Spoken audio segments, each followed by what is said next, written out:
Castile in Europa Universalis 5 on the latest patch has really taken a heavy hit economically, like most large countries, and I will show you how. In less than 100 years to fix the economy, build an army and begin conquests. And all of that in 8 quick steps. Step 1. All the important settings that must be done before unpausing. Step 2. How to build an early economy as effectively as possible. Step 3. How to use the plague and modernize markets to earn even more. Step 4. First conquest. Step 5. The most efficient conquest of Iberia. Step 6. Where I'll show you how to survive a mad king and a civil war. Step 7. Final urbanization and an economic leap. Step 8. What's next? Welcome imperialists, Lucas here. Castile has such a tragic financial situation for a very simple reason. Paradox introduced a new economic base stat, from which most costs are calculated, instead of, as it used to be, being based on tax base. And it is usually about 3 times larger. The economic base is so high because it assumes you have 100% control everywhere,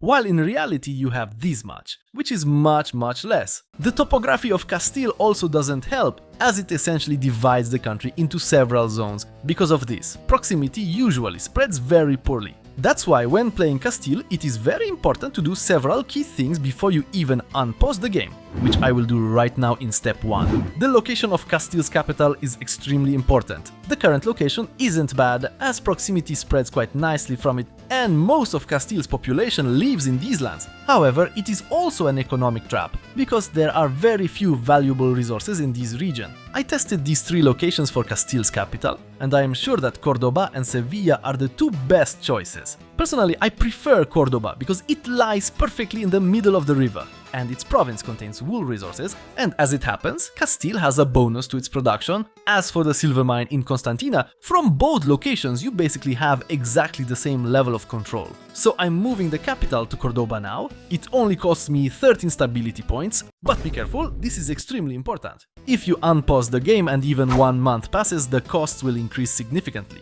I will also immediately tell you where I will build a local governor. This is a new type of building, a mini capital that provides as much as 80 proximity. We can build it in cities connected by a road to the capital. The short answer is Toledo. This city is a very important location because there's iron here, which will be very important around the year 1400. Toledo is also located near 2 rivers, right in the middle of a large flat area, which allows proximity to spread exceptionally well. Now the budget, I maximize all tax sliders. I will soon grant privileges to the estates anyway to keep them satisfied. The situation is a bit different when it comes to expenses. I minimize the army and forts. I cut diplomacy spending in half. Castile has no vassals, and honestly, I don't intend to create any. I don't increase legitimacy spending because it would be enormous. Instead, I will try to keep it at around 60 points, but not for the entire game, just for a certain period. Government reforms and privileges. Or rather, only privileges, because Castile's government reforms are already occupied. No new privileges for the peasants, they are already too strong. For the burghers, here I will grant quite a few. Cheaper buildings, urban development, pushing toward innovation, treasury rights, control over currency. And that's it for now. However, in the future I will grant a few more privileges. Control over monetary policy, guild investments, increased productivity, clergy. I grant all privileges that increase communalism values. Later I will also increase the number of clergy in cities, but not now. For the nobility, the most important thing is to grant all privileges that push the country towards serfdom. Except for this one privilege, because it reduces control. I also want to increase taxes on the nobility, and this privilege will help with that. And that's it for now, because I only have 50 legitimacy points left. Dropping below this value would be painful. The ruler becomes the fleet commander. The army commander will probably be my son once he comes of age. I hope he has an accident, if you know what I mean. Unfortunately, at the moment my family is too small, and I can't practice nepotism. Research. Here I follow the standard path toward developing RGOs, and then accelerating the adoption of institutions. Forts. Castile has too many, and some need to be deleted. Basically, I only kept these many. I automate trade, cabinet and actions. Here I shift values toward communalism and increasing legitimacy. Later I will convert legitimacy into stability. Rivals, because I'm missing 2. Granada and Navarra are 2 good early choices. I still have 1000 gold left to spend, but I'll do that in step 2, where I build the early economy and show you which resources I will rely on. But I'm not the only one building it, because you've probably noticed that aside from my capital, RGO constructions are also underway. Ones that I didn't place myself. This is because on the latest patch, the estates actually earn quite a lot, since they receive that portion of taxes from each location that you, as the state, do not collect. It works similarly to the private sector from Victoria 3, which I'm not a big fan of, because the AI usually builds poorly. Alright, I am lowering taxes for the nobility because I can't set them to maximum, however, I will aim to reach that point. The capital has been moved and I immediately build a library there, because it speeds up social promotion at a base level. Then I check which basic construction resources are missing on the Sevilla market. Wood, there is a slight overproduction, so I need to increase it. Cut stone, the current amount is sufficient. I also see that tools may become quite a significant problem in the near future. So for these resources, I build RGOs or worker buildings, then a few scriptoria and upgrades to better tailors. In the case of Castile, a very nice advantage is that we already have an incredibly well-developed road system. And I have a connection between Cordoba and Toledo, so I don't hesitate and immediately build a second governor here. I also have a road leading toward my silver mine, so in every location along the way to Constantina I build bridges. All of this is to maximize control in this area. In the meantime, I will expand the silver mine as soon as the number of workers allows it. The first parliament. I need strong support, so I complete one of the nobility agendas. It really doesn't matter which one. First, I demand higher taxes from all estates, which I immediately set to the maximum, even for the nobility. I also increase coin minting, and for a year I farm as much gold as possible. If the agenda allows it, I will also change a few laws. The most important one to change is the administrative system, to one that increases development in all locations. After 200 years of gameplay, this gives Castile a massive advantage, and honestly, the goal of the parliamentary debate doesn't have to succeed. Which unfortunately happened. When I reached 60 legitimacy, I simply improved relations with the estates using an advisor. Specifically with the nobility, because that is the one estate whose rebellion you really do not want. Remember that Cordoba is not a trade center. So this time, in the capital, I build markets, and to the maximum amount. The sooner, the better. In Constantina, I built most of what I wanted, but the last building I focus on is the bailiff. Currently, this building is insanely strong again. It provides as much as 20% control. You can have more of these buildings the more cities and towns you have. And look, now my silver location will have practically 100% control.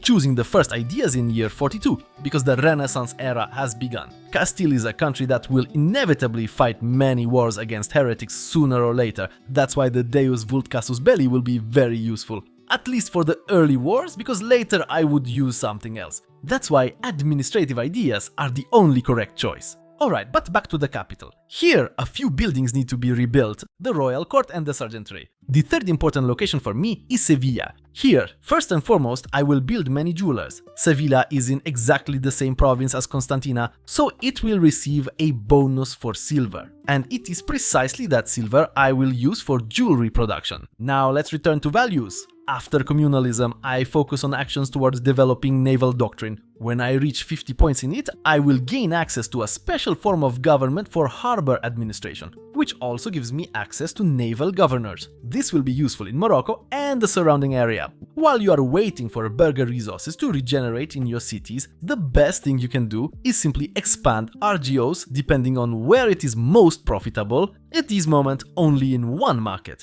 Since I am in the Renaissance era, I immediately have access to a new technology tree. As Castile, I first increase literacy across all estates, then I plan to build many cities, so a technology that reduces costs will be useful, and also reducing the cost of proximity spread over land. During the second and every subsequent parliament, I do exactly the same things. I increase taxes, and if the agenda allows it, I also change laws. But here I focus more on strengthening my efforts towards shifting the country's values. Overall, Castile starts with fairly good laws. Unfortunately, during the second parliament, I didn't get an agenda that would reduce the cost of revoking privileges, and I have quite a lot of stability. So this is a good moment to get rid of some privileges. For the peasants, those that increase their freedom. Because remember, the best peasant is your own peasant, meaning mine, not all at once, but gradually. A few years have passed, and look how proximity spreads across the Iberian region now. Much better, which is already positively affecting the economy. That's why I can move on to the next step, market optimization and dealing with the plague, because it's just around the corner. Meanwhile, you already have access to the latest deals on ENEBA. Information and links to the promotions are in the description. You need to click them for them to work. I will want to create a new market in Toledo, because unfortunately, market access for central Spain is very poor, which will negatively affect production in the future.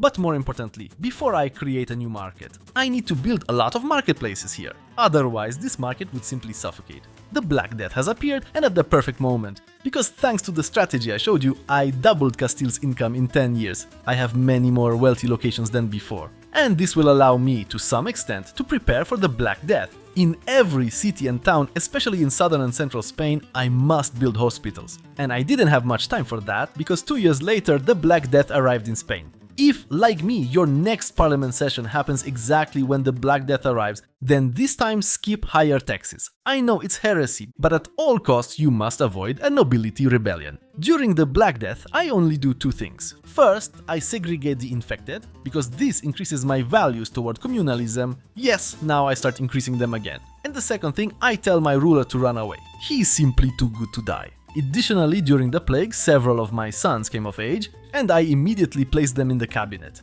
And one of them I will soon make prime minister during the plague. I also don't expand the country much. At most, I will accumulate money, or more precisely, repay the loans I took to build the remaining hospitals in the north. I'll also give you a nice pro tip that I noticed in my campaigns. If possible, send your fleet out to open waters and hide your army there as well. Usually the plague won't reach them. 2 years later, the plague disappeared from Europe as well as from Spain. Now I have to wait until I regain my burghers and workers in all cities, and I also need to rebuild the population, for which this building is best suited. I build it literally everywhere, wherever I can, because each of these buildings increases population growth by as much as 1% and also boosts migration.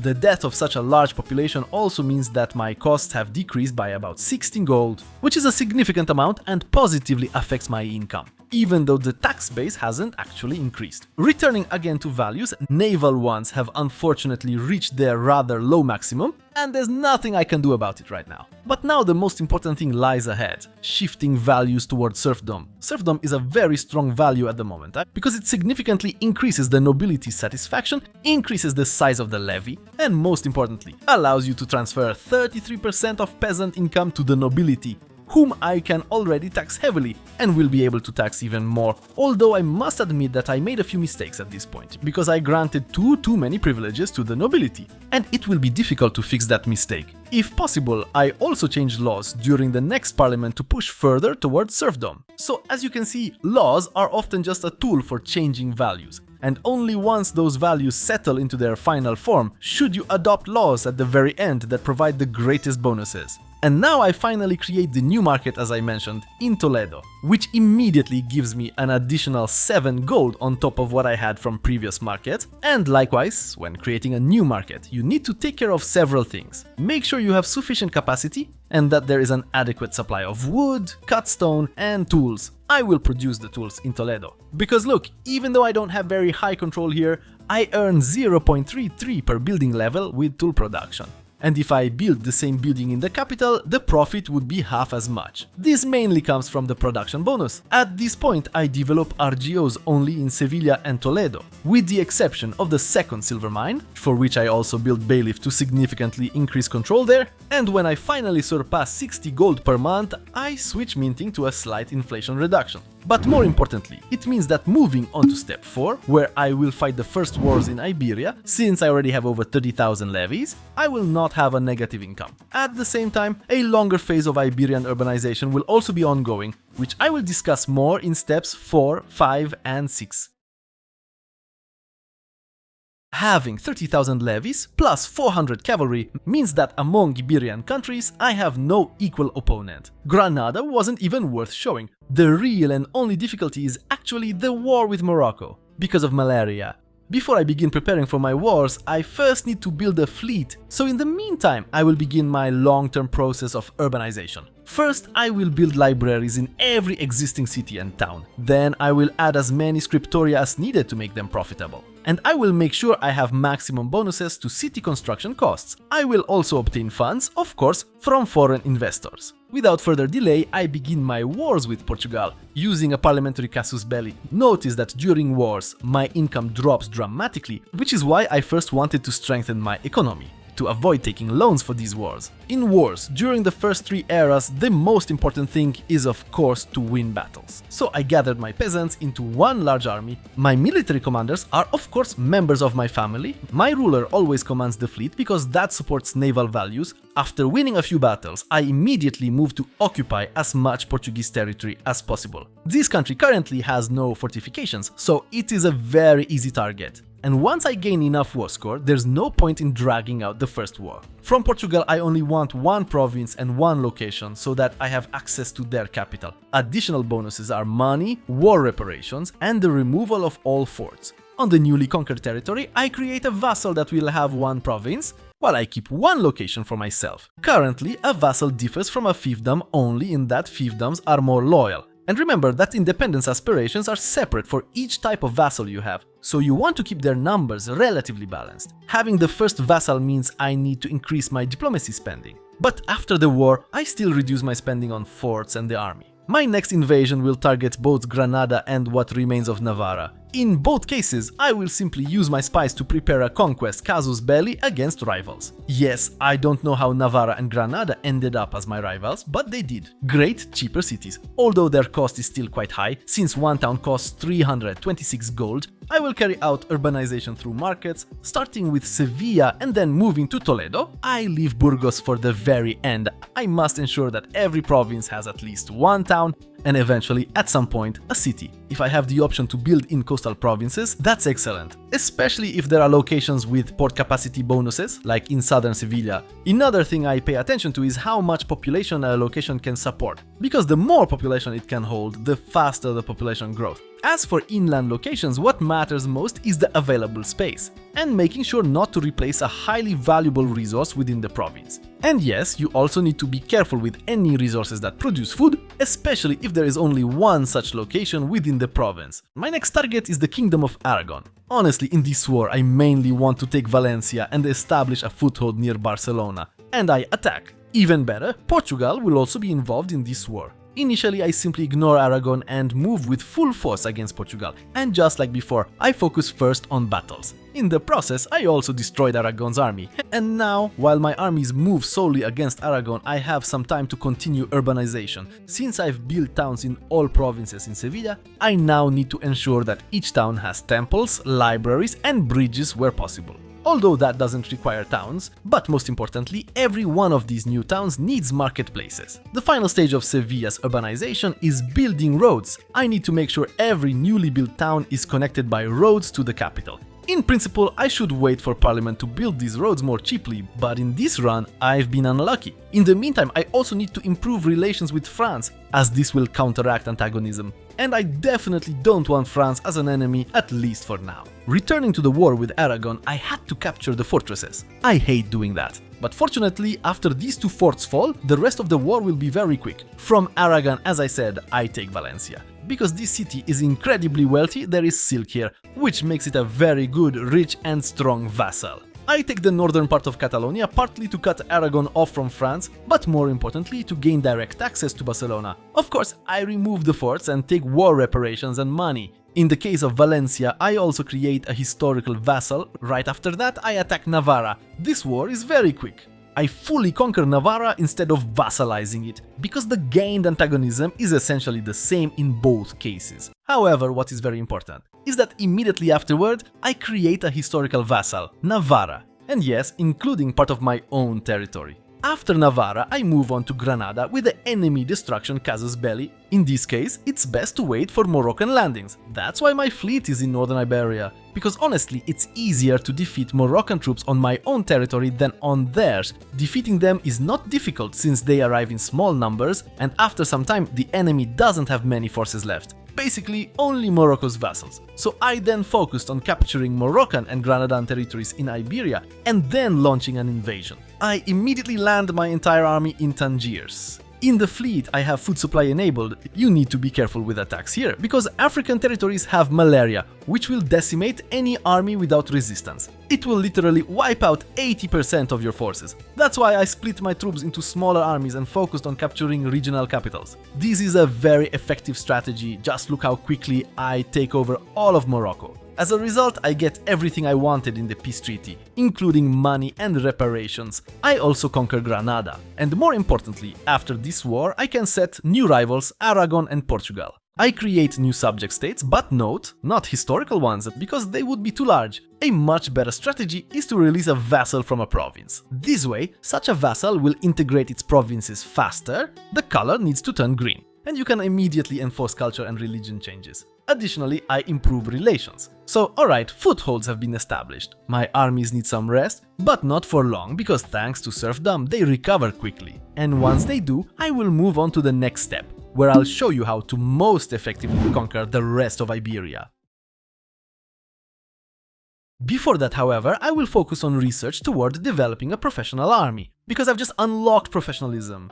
Armories are the foundation. The infantry will consist of a special crusader unit, available to Catholic Iberian countries. But a modern army also cannot function without artillery and heavy cavalry. In this era, I also invest in armed knights for the levy. And now I'll show you how to most effectively conquer the remaining nations in this region. First, unfortunately, I need a parliamentary casus belli, because I literally need claims on territory. But I do not declare war using that casus belli. Honestly, this war justification is simply terrible. If I used it, I wouldn't be able to conquer all of Portugal. It would generate very high levels of antagonism. But in hostile actions, I can demand territory to which I have claims. The key is to be able to demand the capital. The AI will never give it up. Because of this, in this war, the cost of all provinces is reduced by 25%, not just the one I demand. So I gather my forces. And as usual, move first against the Portuguese army to completely destroy it. The difficulty in this war, however, is that I am fighting against a coalition. The advantage, on the other hand, is that I can sign separate pieces. The enemy army is wiped out, completely eliminated. I quickly occupied Aragon's territory. But what's most surprising is that I noticed I can return territories to Valencia and my other vassals. On previous patches, to do that you had to attack with the appropriate casus belli, and in this case it is a coalition member. But from what I see, I still receive aggressive expansion penalties for the fact that Aragon is not my primary target. So this time I'll let it go. I'll retake those territories in 5 years. I'll settle for money and war reparations. In the meantime, I also begin shifting my stance more toward decentralization.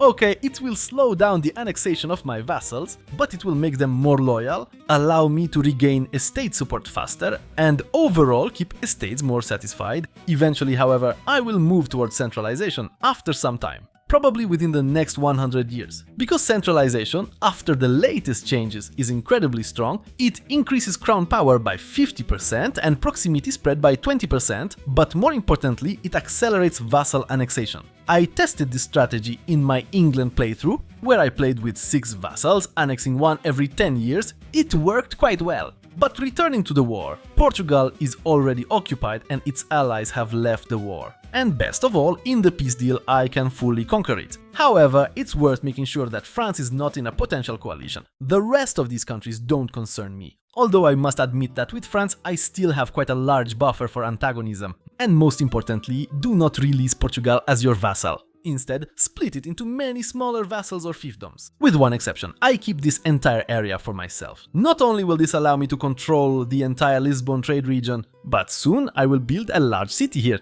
And that will give me access to a coastal governor, because I separated this part of Iberia from the capital with my vassals. In year 78, it was time for another war with the Kingdom of Aragon. I deliberately held parliament for this, but it turned out to be unnecessary. Because in the meantime, Navarra prepared the second best casus belli I can have at this point, claims on province, and it also applies to all locations. Of course, thanks to the fact that my levies recover very quickly, I have my armies ready.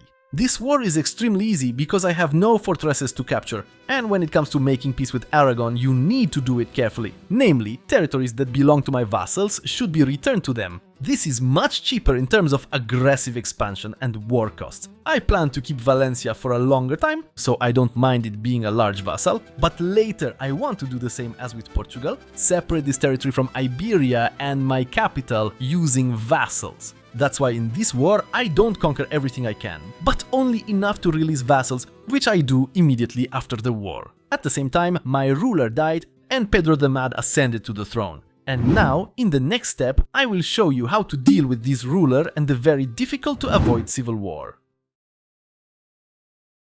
Overall, it would have been better if Pedro had died earlier, but unfortunately I didn't manage that. Now, unfortunately he will periodically get madness events that will randomly affect many aspects of our state. But it's not too bad, I have 100% legitimacy, a massive income, and a lot of vassals who will stand by my side. So these events are less of a real threat and more of something that will simply slow me down. But worse still, this triggers the upcoming Castilian Civil War, which is currently very difficult to avoid. Basically, the only thing that can stop it is a high level of stability in the country, which with a Mad Pedro is really hard to achieve. The chances of war are very high. And on one side we have Pedro, and on the other, his brother, who unfortunately is a bastard, so he has no legitimate claim to the throne and we can't make him ruler, even by changing the succession system. Because unfortunately, this civil war always occurs when the ruler is from the Borgona dynasty. And honestly, here I make the decisions that the Trastamaras will rule Castile. I guess I have some sentiment for Enrique from EU4, and it's definitely not because I checked the succession line beforehand, and simply put, the potential ruler is much better than Pedro and his heirs, but honestly that was the main reason for my decision. The succession line decided it, so my king has changed at this point, which means I need to review all positions in my armies, ensuring that members of my dynasty are assigned to key roles, which will help me maintain high crown power. And everything now leads me toward rebellion. And honestly, we want this rebellion to break out as soon as possible. Don't seek help, don't delay it, trigger it, because it's very hard to stop its progress anyway. This number determines how many locations will actually rebel against you. So you can try to improve relations, or for example, further exempt peasants from taxes, which should reduce the number of rebels. This is quite a difficult period for Castile. In the meantime, events will occur where you can persuade some locations to join your side, which is worth doing. As you can see, one event, 4 fewer locations on the enemy side immediately. Oh, and I almost forgot, by changing the ruler, we get rid of Mad Pedro.